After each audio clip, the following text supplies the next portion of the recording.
Morning students. Now our next topic is complete orthonormal set. So firstly we will define what is orthonormal system of functions.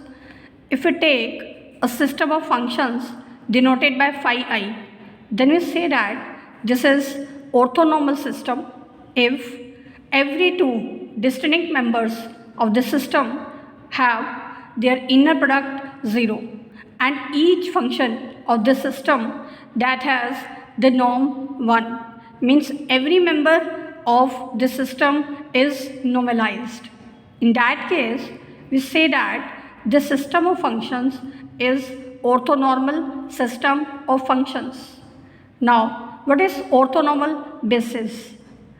This orthonormal system of functions becomes orthonormal basis if we take any arbitrary member in L2 space such that it can be written as a linear combination of the members from this system.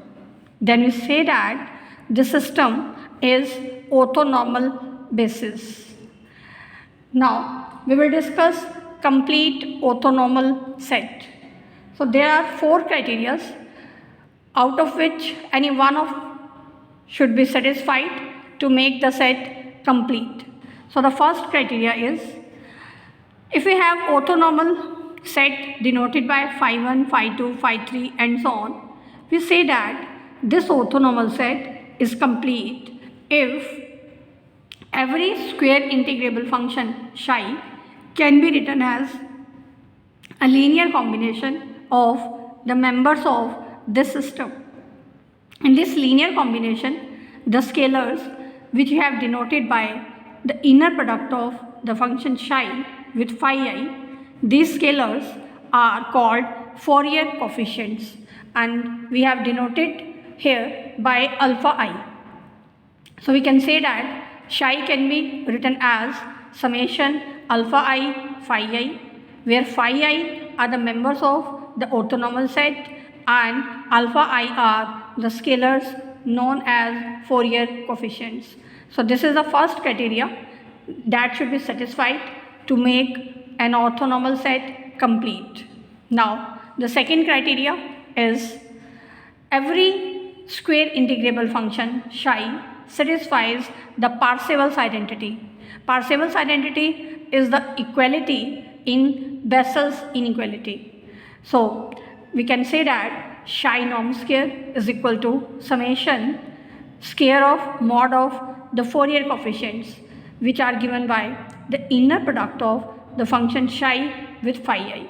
This identity is called Parseval's identity. If this identity is satisfied, then we say that the given orthonormal set is complete.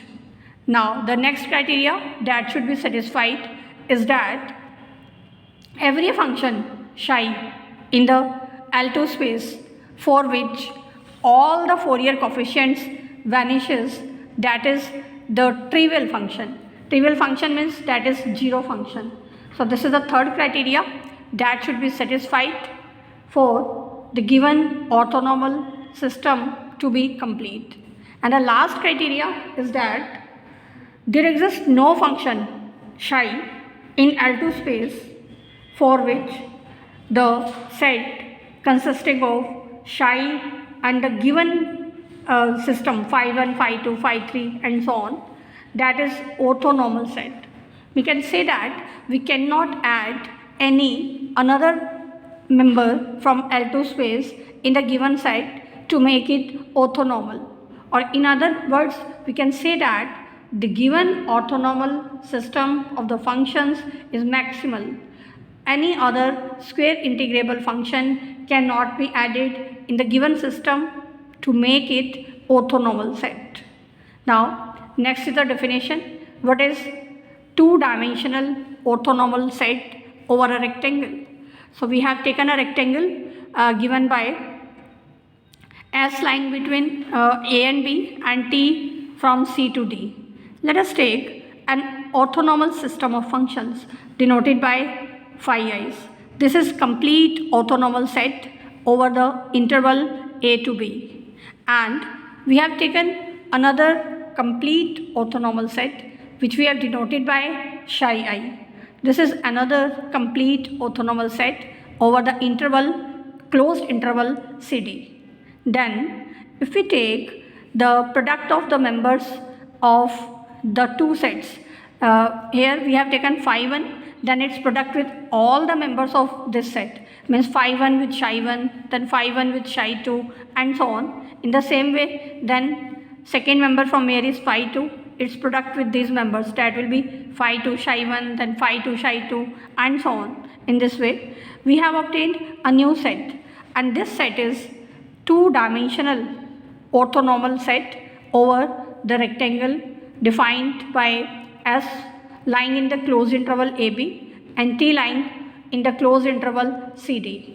Actually, this set is complete also, because as we already discussed that function in the square integrable space for which all the Fourier coefficients vanishes, and this implies the function is trivial function, then the orthonormal set becomes complete. So in this case also, if we take any continuous function with finite norm, then such that its Fourier coefficients with respect to this set are 0, that also vanishes over this rectangle.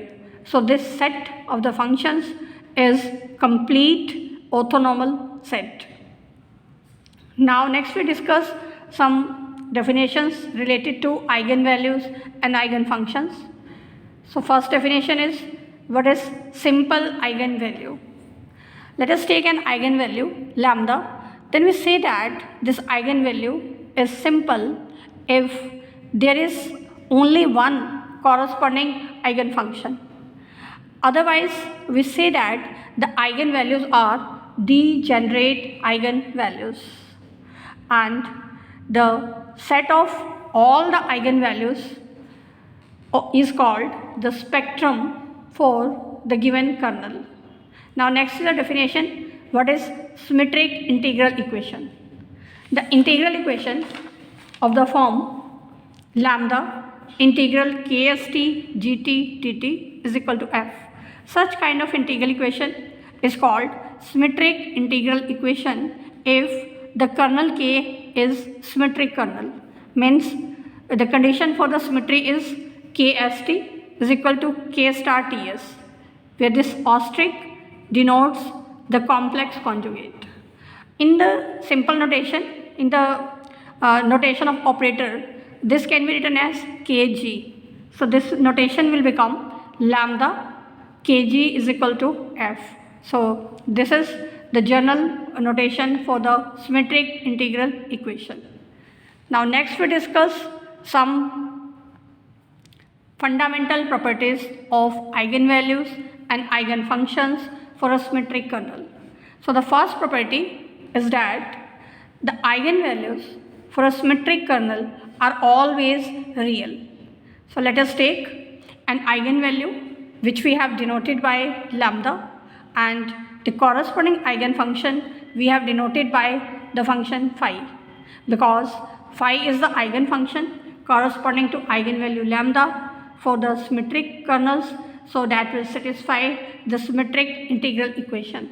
So the corresponding value for the symmetric integral equation can be written as lambda integral kst phi t dt is equal to phi. In the form of notations, we can write lambda k phi is equal to phi. Now shifting this term to the left side, we get phi minus lambda k phi is equal to 0. Now let us multiply both sides of this equation by the conjugate of function phi and integrating with respect to s. So left side will become integral phi into phi conjugate. This integration is with respect to s, minus lambda integral k phi into phi conjugate, and this is equal to 0. Now by definition, integral of product of phi with phi conjugate, that is inner product of function phi with itself. And here again this is the definition of inner product of the function k phi with the function phi.